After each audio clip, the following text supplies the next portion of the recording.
What are some of the biggest antics these guys have? Antics. Whew. I can assure you a multiple of things. One thing is Blakely's gonna consume, I don't know, 15 watered down Gatorades a day, minimum. Jay's gonna eat Vienna sausage. Let me know if y'all boys get hungry. Times are rough in the camp. Jump out, cook it. Can down, man, can down. They're just delicious. God's little treasure, you know? The rest of them, you gotta watch them real close. You never know what you're gonna get.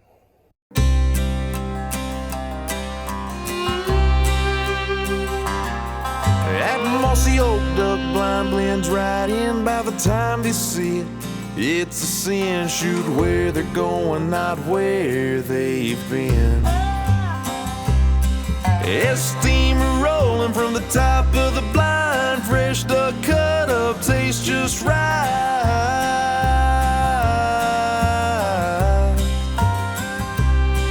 I love living life with my eyes to the sky.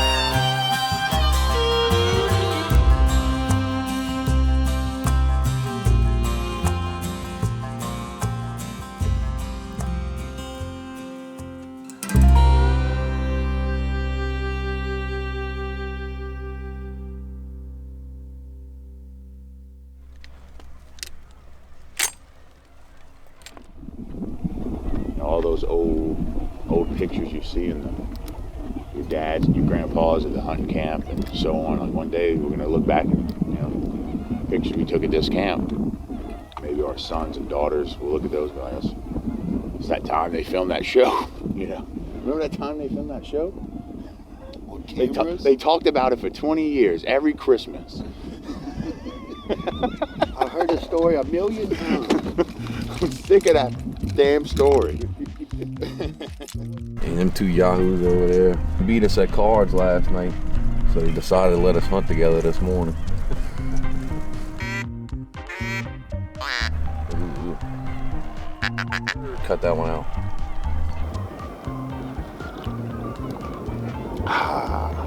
Ooh. Right in the decoys. Coming in. Get it. Nice shot.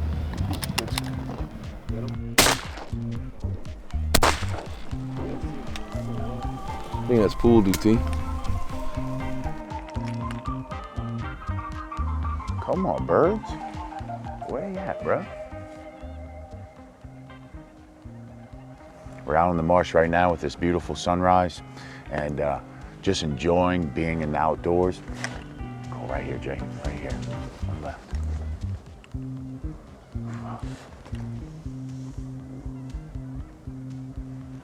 But really enjoyed these last few days just hanging with the buds, hunting some ducks, cooking some great food, enjoying the Louisiana outdoors. We got a big group.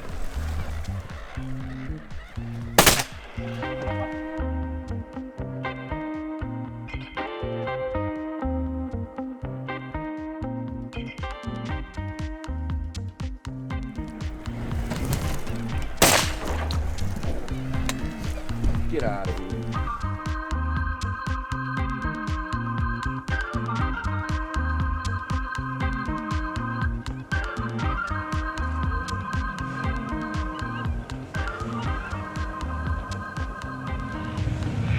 Sometimes that's all you get is a good sunrise. You want to cut it first? Why you chew on it?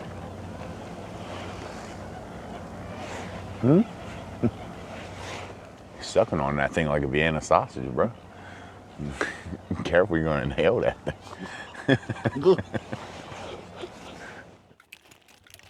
So calling the hunt, pretty slow this morning, but man, we had a beautiful setting here, good friends here. But we're gonna pick up some decoys, pick up a couple birds in the water, get back to the camp, cook a little breakfast, clean up, start packing out.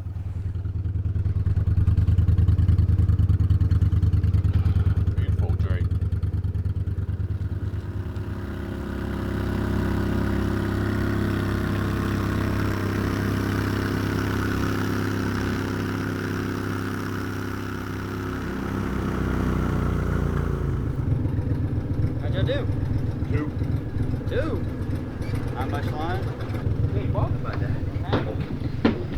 Y'all got a nice redhead too? Goddamn gingers are out, huh? Yeah. We saw 3 cams back, but we didn't get a shot on them. Ooh, that's what I'm doing. Crawfish scrambled eggs, bro.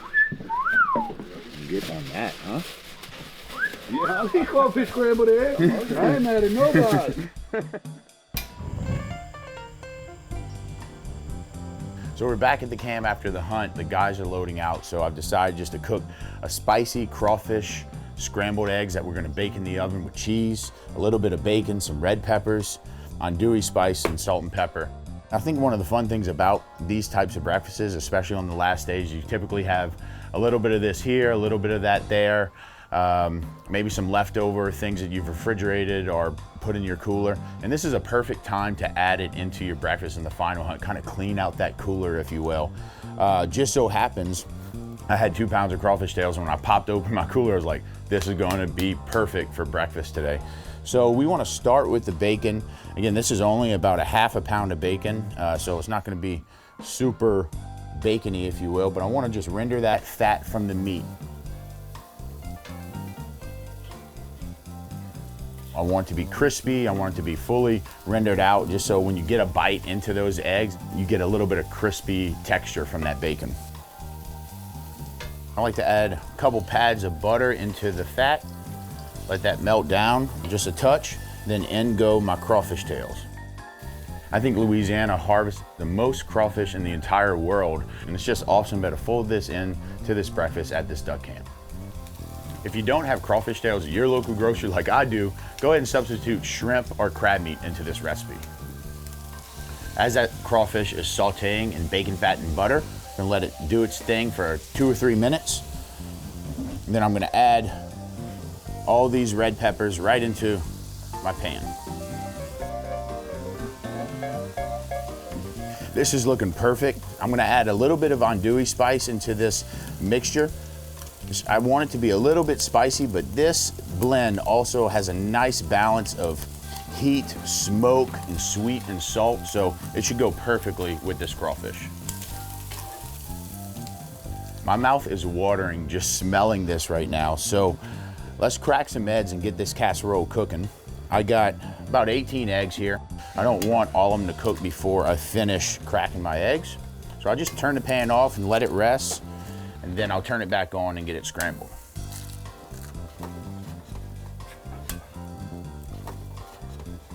Eggs are in the pan. I like to season it with just a little bit of kind of salt and pepper blend, just right on top before I give them a scramble. And I also have 4 pieces of American cheese here. Now I like to use American cheese in a lot of my scrambled dishes because, you know, there's some water within the vegetable and in the crawfish and so on. American cheese especially actually helps bind all those ingredients together. You can turn this pan back on, and we're gonna give this about a medium heat and just give it a scramble. That oven is set to 400 degrees. And the reason why I like to bake it, because when it comes out the oven, I can then cut it and everybody can get a piece. Like I can do that and you almost just scoop it out with a spatula. Make sure everything is nice and even and dispersed. And then lastly, I have some Parmesan cheese that I'm just gonna grate over the top and just cover it completely.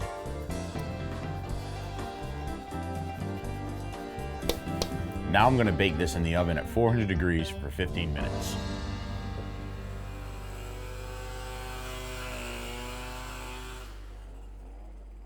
Breakfast is cooking, and while we wait for our last meal together, we also know that we are one step closer to heading home and sharing what we harvested from this land with our families back on dry ground. This baked spicy crawfish casserole is done. I can smell the brown cheese. The crawfish is sitting perched right on top of that casserole, the brown cheese all around. You get the crusty edges from the cast iron pan, the soft eggs with the crunchy red pepper, and a little spice from that blend. This sucker is ready to get cut into and devoured. Spicy, so, but look, I got my first cheese pocket. Get to it. It's smacking on my cheese. Man can't kill a man, but you find the cheese in that casserole.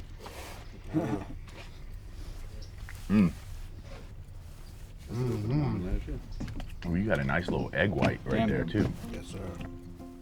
We love this place. And as we drift away from our home over the last 5 days, it patiently waits for us to return, step on the docks, turn on the lights, and kick on some tunes.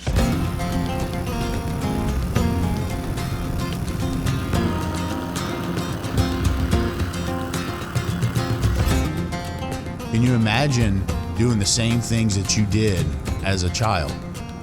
Can you imagine how happy you were when you were doing those things as a child? Now imagine doing them as an adult today and still getting that same happiness. I mean, is there anything more special in life than being able to do that? It's the silence and solitude. It's the camaraderie and the noise of the radio playing Swamp Pop. It's the smells of a roux and onions. It's all those things that make this duck camp special.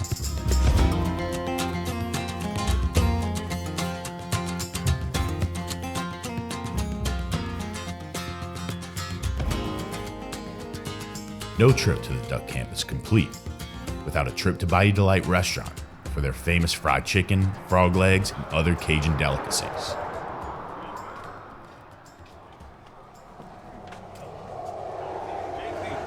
Here we go. For those of you who missed it, was the biggest show around. Some of it took place in the swamp and some on higher ground. Folks had come from miles around to the town of Thibodeau. They could not wait to participate in a Cajun rodeo. We wanted to open up a little chicken place, me and my partner, Miss Doris Marie Abramson, and we kept the name Bayou Delight because we was using all the delightful spices of Bayou cooking. Alligator and he's gonna get you. She's hot on your trail. Tonight you'll have for supper some black-finned alligator tail. This is Annie Miller. She was the first lady trapper down here, and she trapped snakes, eels, alligators, rats, muskrats, everything, raccoons, everything you can name. And she'd call those alligators and they'd come to the boat and they'd catch that chicken off the stick. So they got chicken on the stick. Yeah. It looks like alligator Annie. Hit me with a wing. Wing me. Thank you, ma'am. Wing me. You ever make your little wrap with the chicken thigh skin and then put the meat inside and then kind of give it a little... No, that's a great idea. And over again. The water keeps on splashing, but that gator just can't win. Annie Miller produced tourism in this town. We are so proud of her. You know, she was something. Cajun all the way. She was a Cajun woman. I've been here, gonna be 40 years next year. 40 years. We've been here. Best fried chicken in town. It's nice to eat a meal that I don't have to prep, I don't have to cook, I don't have to clean. Just pay the tab and roll out. Hell of a time, Chef. I am beat right now, bro. Yeah, me too, but it When was I fucking worth it. sitting down and eating like that, and I just stood up and I was like, whoa. Might be them two Bud Heavies. You know, just, Well, you're still not used to being on hard ground either. that's them Bud Heavies. No, it ain't that about that. All right, brother. Later. Till second split. Yep. Well, I hope y'all enjoy it. Just always remember, John Paul, I've been carrying him since I first met him.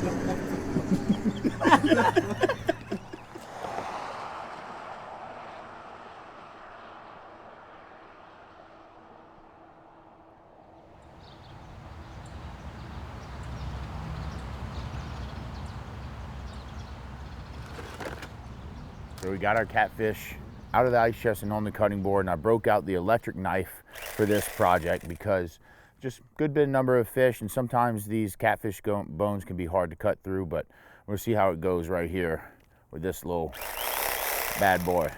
All right. An old fisherman on the docks of Bob's Marina gave us a great piece of advice when cleaning catfish. Using a sharp knife, cut a deep incision near the tail fin, all the way to the bone, and hold the catfish in ice water. This will bleed out the fish, resulting in a clean, pearly white flesh.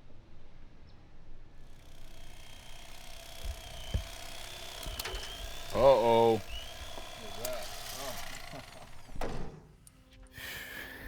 It just fell apart in my hands. So maybe the regular chef's knife is a better way to go when filleting these catfish.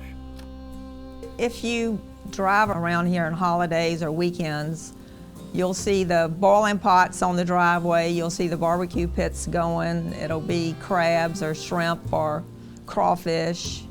That's all a part of Cajun life. Growing up, I was constantly learning new things about food. The dinner table was mostly filled every night with food that we hunted or caught. As a boy, I had layers of culinary resources at my fingertips, but none of that has been more impactful than my mom. It was her natural warmth that welcomed anyone walking in from the back door that taught me the power of hospitality. The food she tirelessly prepared every night proved to me that no matter how bad your day was, that a meal around the dinner table could at the very least make you forget about it for a while. Love, hospitality, nourishment. These are the pillars that my culinary career stands on, and the ideals that embody this humble force I call Mom. The French have a saying, "C'était certainement mon plaisir pour faire votre connaissance." And that means that it was indeed my pleasure to make your acquaintance. I've prepared for you for dinner tonight one of my favorites, and that's crawfish corn chowder, along with Jean-Paul's oven-baked catfish. Folks, that's it for Duck Camp Dinners. Thank y'all so much for joining us, but I am spent after 5 days in the marsh in South Louisiana, so I'm gonna sit here in peace with my folks and have dinner.